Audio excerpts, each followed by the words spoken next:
so happy to be on here. Hey, everyone who's joining in. Yes, thank you so Yeah. much.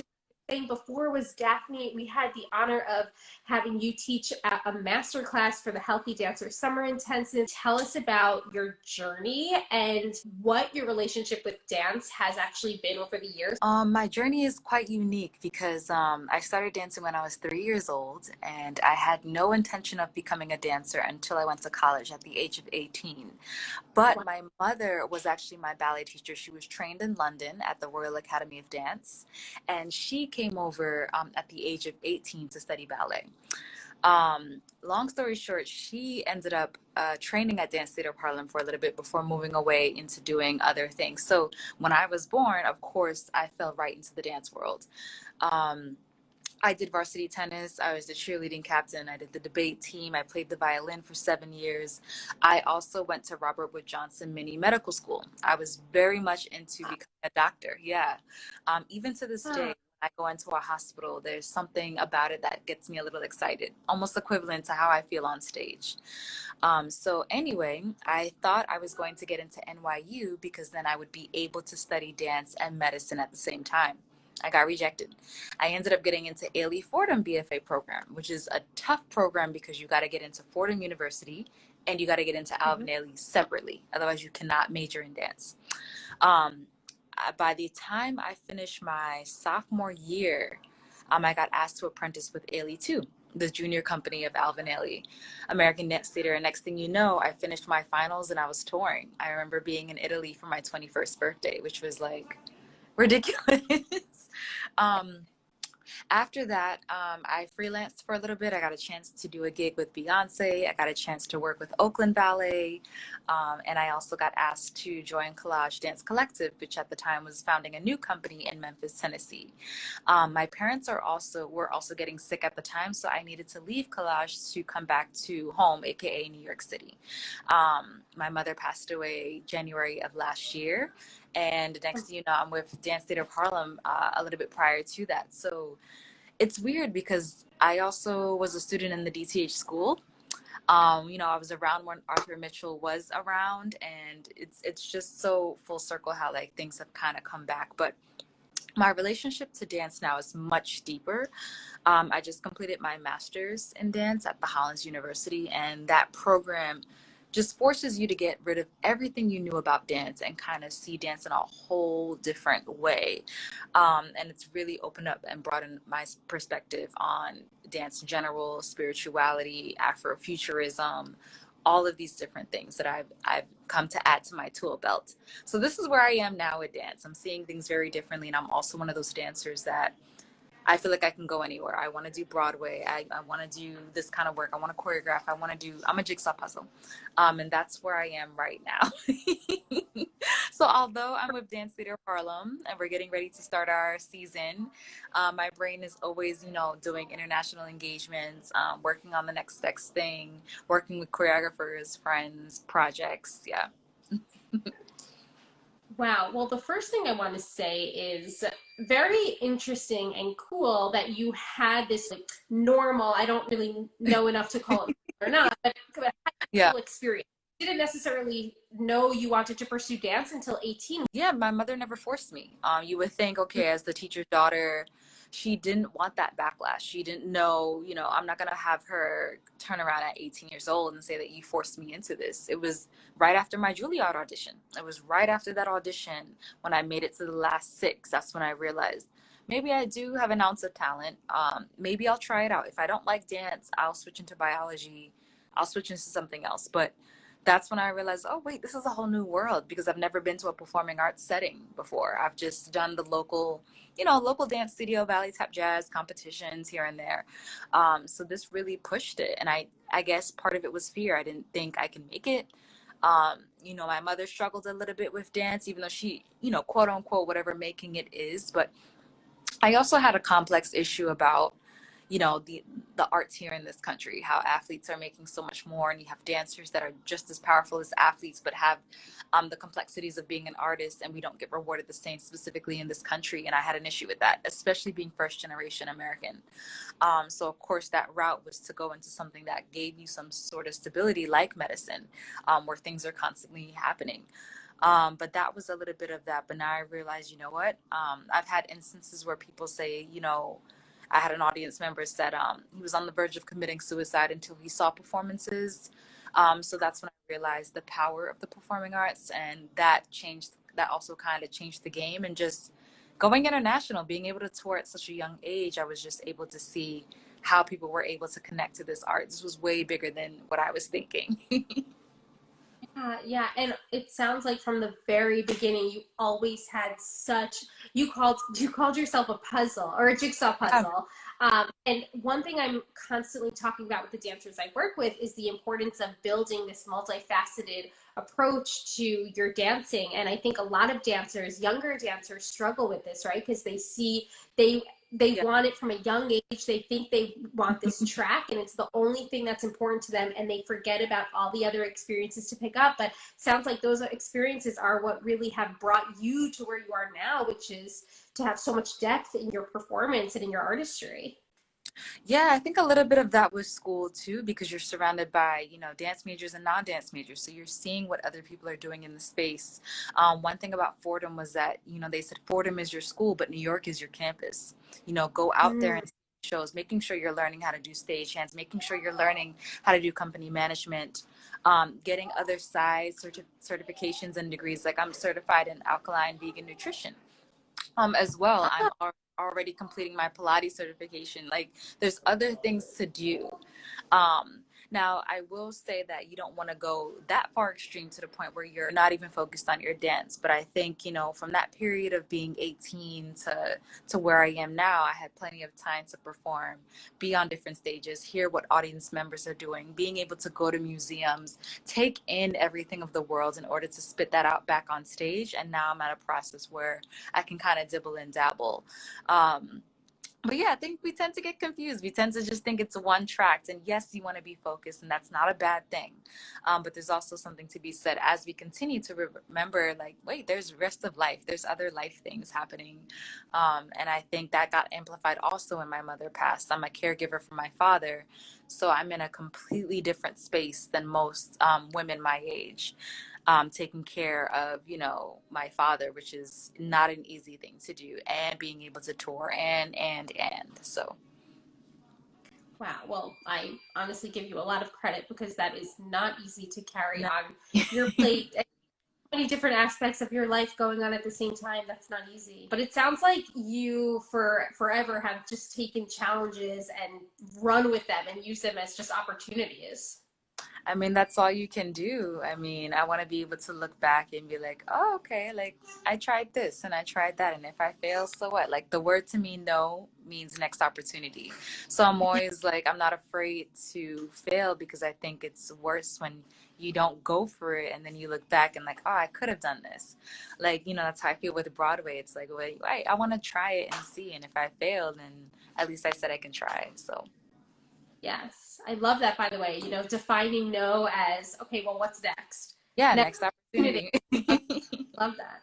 So shifting gears a little bit, your love of food, at what point in your life would you say you realize that food, that there is this relationship with food that it sounds like for you, food is more than what it does for your performance, but it's also like a true relationship that you have with it in your life. Oof. So I'd love to hear more about this. I think that happened most when I first got my job with Alvin Ailey too. I think being around the dancers, and of course I was like, oh no, like how do people eat on tour? How do people just dine in anyway? Because I'm used to cultural foods. I'm used to oxtail and carimaniolas and you know, arroz con pollo. Like I'm used to those being my everyday meals. Shepherd's pie, because my mother had the English side. So I'm used to these very rich foods. So of course, but once I became professional, I saw how some dancers were cutting foods out. But I Mm. noticed for the women, I noticed food was a factor. And I remember just not really thinking too much of it. If you actually listen to your body, it is telling you some things. Of course, the older you get, it amplifies. So I think that was when I first started noticing the way foods affect the body. From there, I did complete alkaline vegan nutrition course, and I have a certificate for that. And that was Awesome. really interesting because I'm very much into how foods affect the body, especially being Afro-Caribbean and, my grandmother having those roots in St. Lucia, different types of foods, what to do when you're sick, what to do when you have back pains or whatever it may be. So I was very much into food and I love food. So I just thought this was the This, perfect opportunity for us to chat. yeah, And I think that became more into practice once I first had my job. sure. I want to hear about your relationship with cultural foods, though, because one Yeah, thing that we unfortunately experience in this country specifically is a lot of whitewashing on yeah, nutrition recommendations. yeah. I know this from experience of just going through my dietetics program and literally having to relearn after the fact that a lot of what I cover in dietetics is actually really not culturally appropriate for most of the country. Yeah. You know what I mean? When you were going on tour, did you ever feel like you lost any parts of that cultural love for food that you had, or were you able to keep it in any which way? I ended up adopting the culture of the countries I would go to. So, for example, in Rome and Italy, having a real bowl of pasta, like not Olive Mm. Garden. I'm talking about a real bowl of pasta where it's not even that big. And having a more Mediterranean diet, going to Luxembourg, going to Paris, and seeing how everybody there eats bread, like understanding the quality of foods. That was completely different.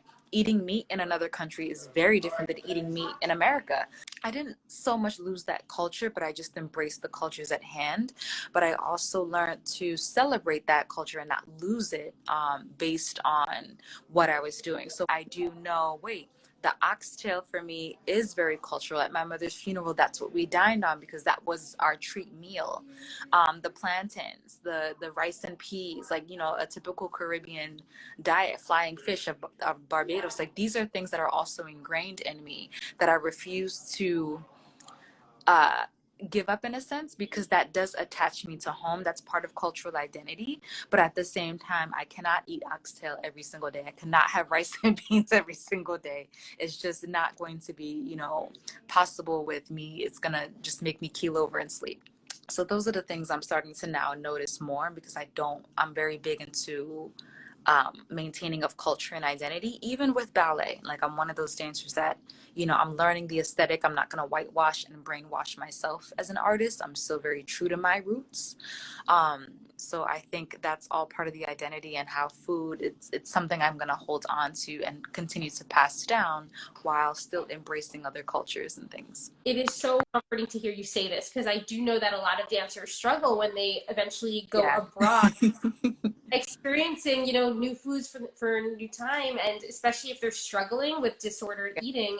I would say disordered eating honestly steals away the cultural and Yes. experience aspect of what food can be. So hearing that you are actually prioritizing that Yeah. experience and utilizing it as a cultural identity is something that it's so important for other dancers to hear and younger dancers to But hear. it's also important to connect with the country. I mean, when I toured in China, actually having real Chinese food, like a Chinese hot pot.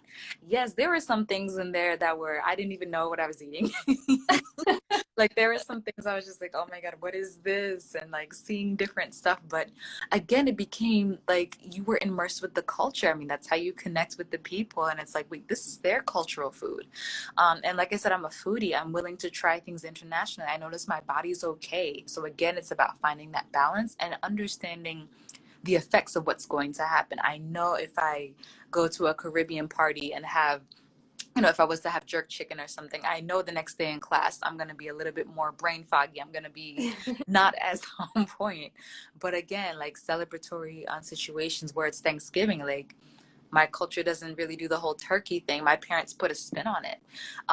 For Christmas time, we don't have the goose. Sometimes we would have duck, or sometimes we would actually have Caribbean stew with dumplings, like handmade from scratch. That soup is there, simmering on the stove top for hours for Christmas, and having black pudding where you light it on fire. Like, these are things that I will forever treasure. So it's like my relationship to food has to be both practical and cultural for my identity.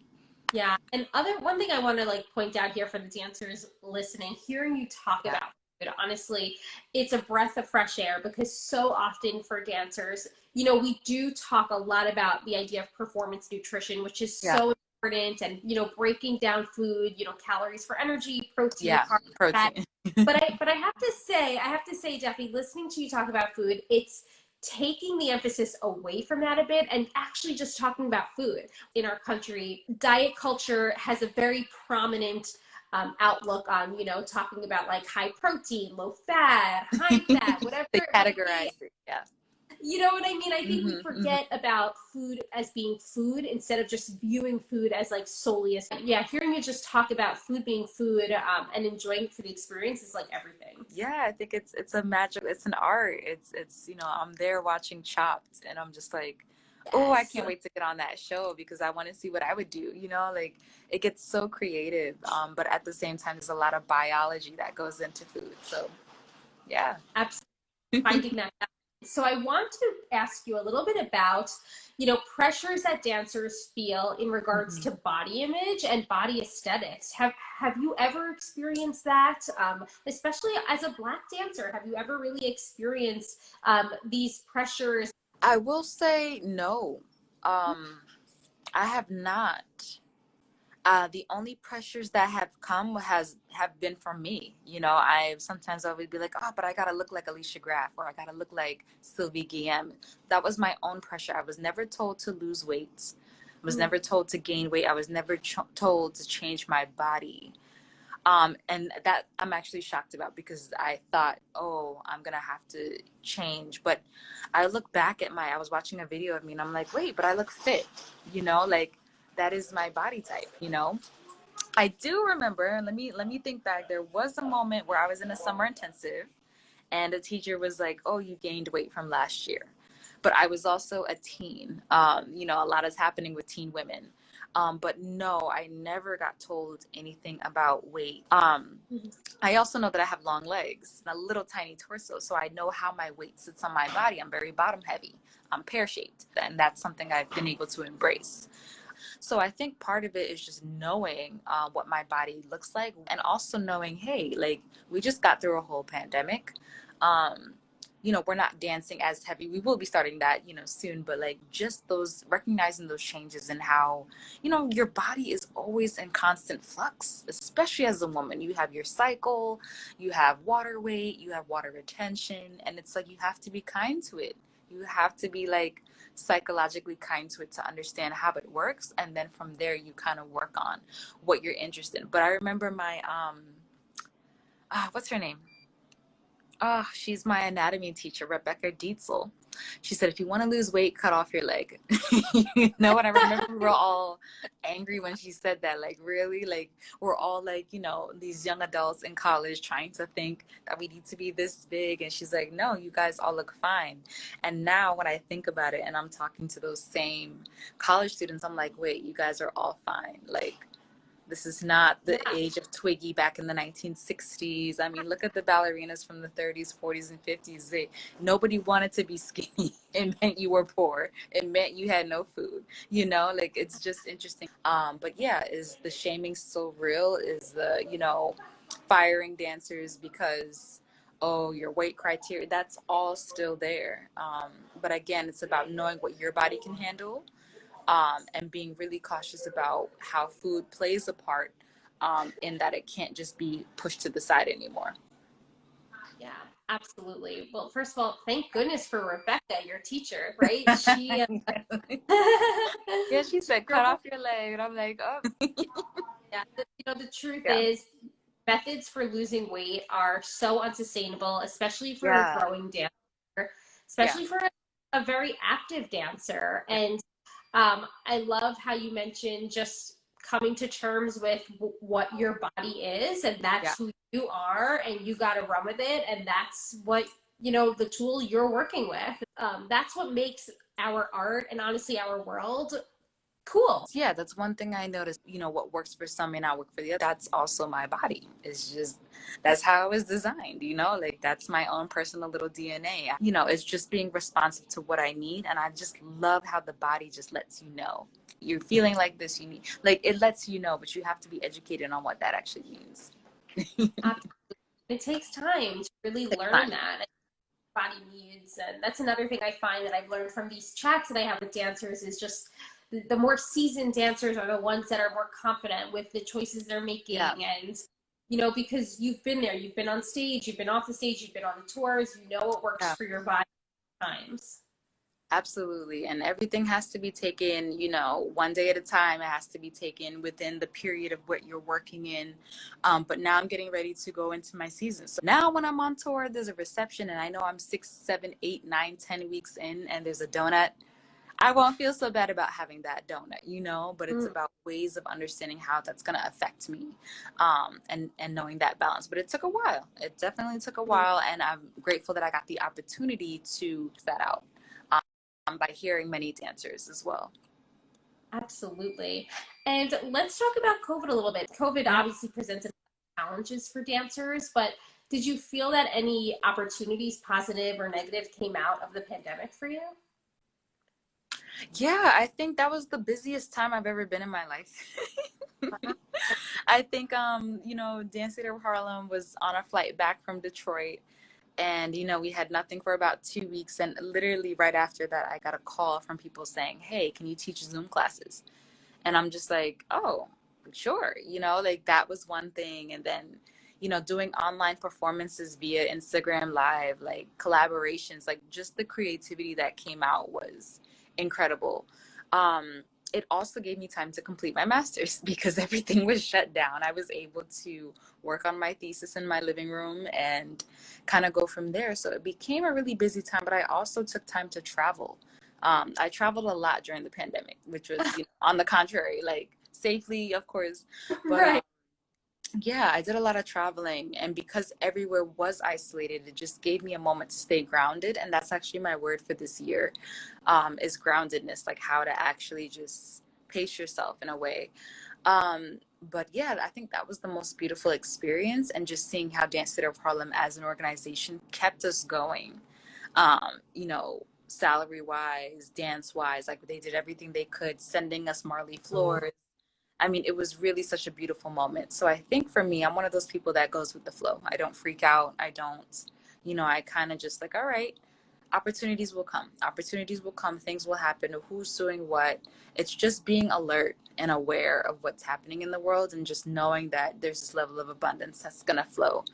And I think with that mentality, things kind of stayed open for me. But yeah, absolutely scary, devastating. I know friends who lost parents and things like that. So, and as well as dealing with, grief from my mom 6 months prior. So there was a lot of that. But I guess just somehow staying rooted in faith and just knowing that, it's going to take some time for us to kind of evolve from this, the penny, as I call it. you know, And here we are, still going.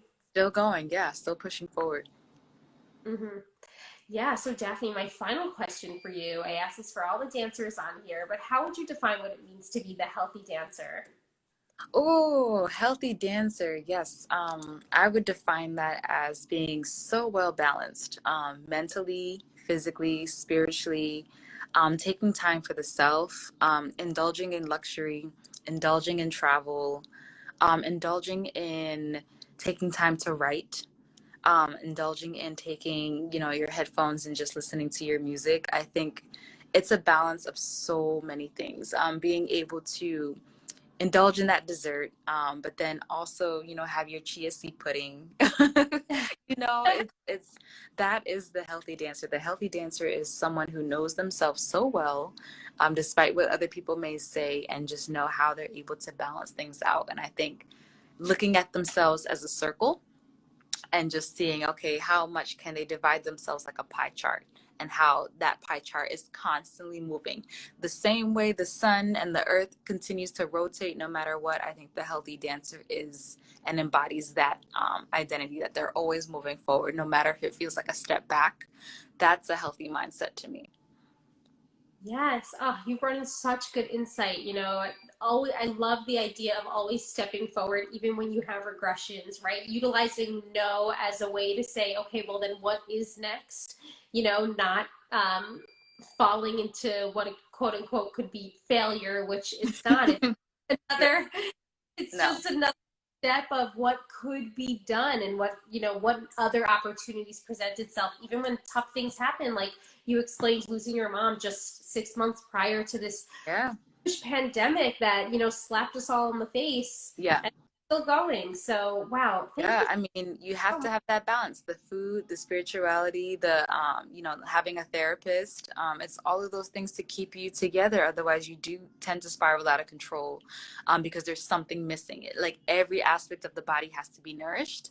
And of course, that looks like in food, and of course, that looks like in other ways. And I think, yeah, that's starting to click for me more and more. But that's my desire for a healthy dancer, a healthy artist.